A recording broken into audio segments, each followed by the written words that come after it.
What's up, guys? Barry Game here, back with some more Idle Heroes, and today we're back onto the Penny account. Yes, the giant killer penny. There's a lot of stuff for us to try.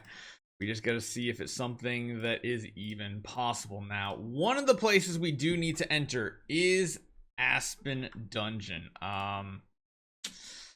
For speed, probably is not going to cut it. I think what we have to do is we have to get a second stone unlocked here, and what we need to do is find a crit speed stone, I believe. I think that's going to be the best option for us. We want to stay as high and as close to the max crit chance as possible. We'll grab speed attack just in case we don't find something.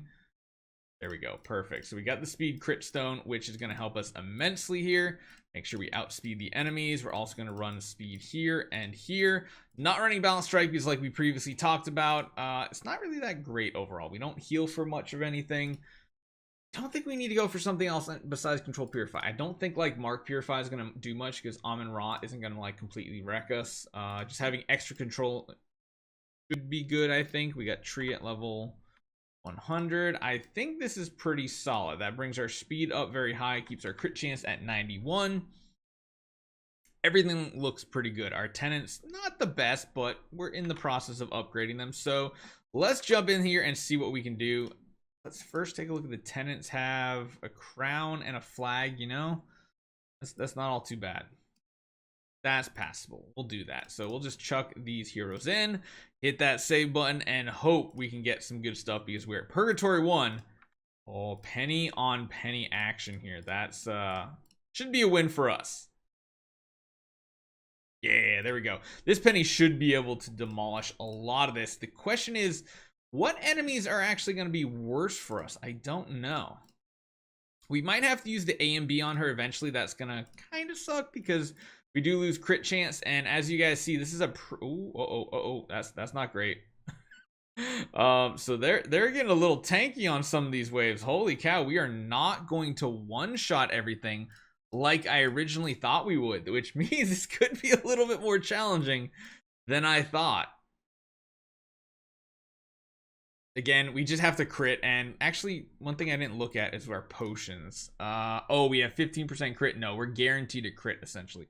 We got literally all 3 of our potions crit chance. We could have just used like 2 of them and then could have gotten some other stat. But hey, if we're guaranteed to crit, I don't think I'm going to be too mad at that. There might just be some weird waves where like right there we kill. Oh no, no, stop. We kill an Ignis, which then automatically heals up the damage we just did. So it's going to be weird. There might be some waves that take us out now that I think about it a little bit more. But most of them should go just like that. Sure, 4 million. That's a good trade-off. It almost seems like our basic is doing better damage. I gotta remember her skills. Her active ability deals damage against the enemy with the highest HP. So it's a big AoE, but it's one target versus base attack hits front line for 400%.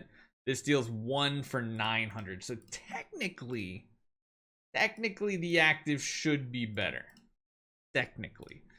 It just depends on who it hits, I guess.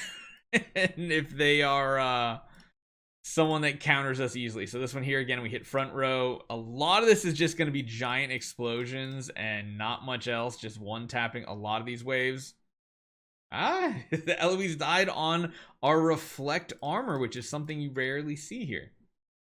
Solo waves is obviously better to have an active saved up. I think we're good.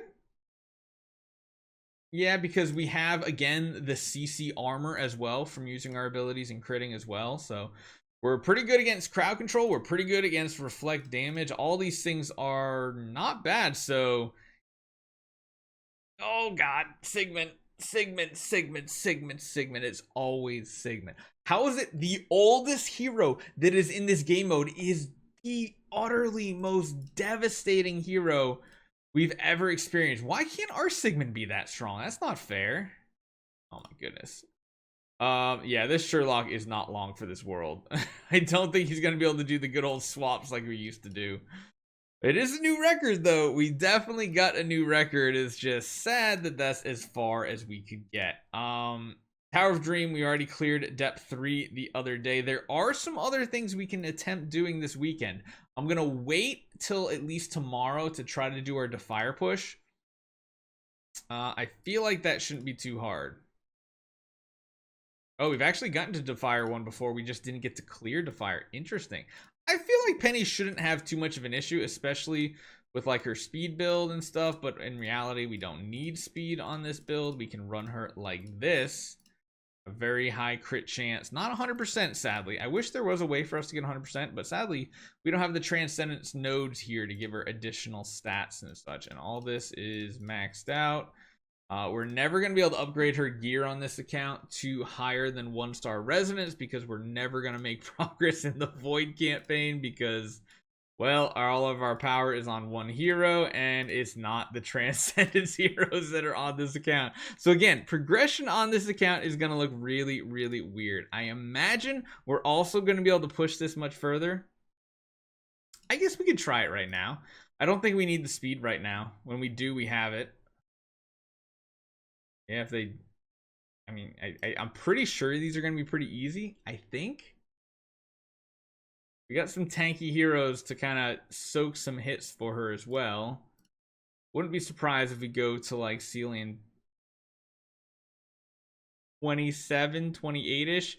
Because this is different than what we previously were doing on this account. We never had a giant killer copy. We always had Origin 5 with some kind of suboptimal tenants.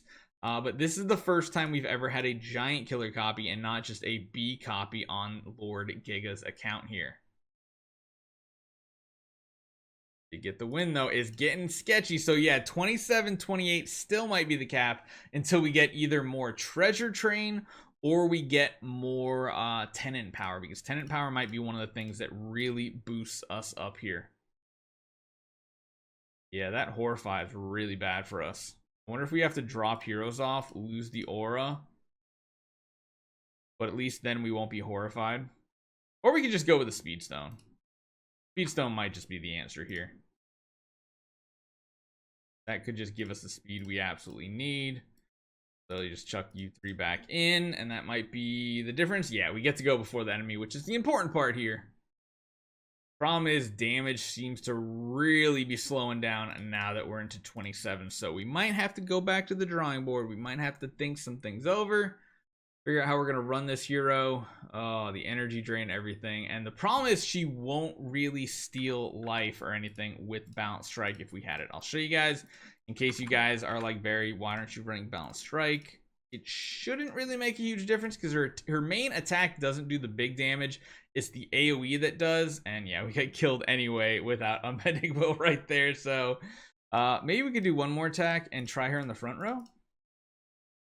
Something like this. Don't know if she'll get hit more or less. Probably less. Yeah, I got the Sherlock tanking some hits in the back row. It's still kind of sketchy. Maybe if we had Unbending Will, it would work. Last attempt for right now. Just for right now. 27 always seems to be such a ramp up difficulty for most accounts.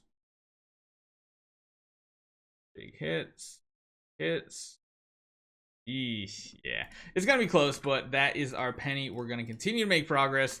Sigmund is our hard counter, which is absolutely insane. So hopefully you guys enjoy this one. See you guys next time with more penny action.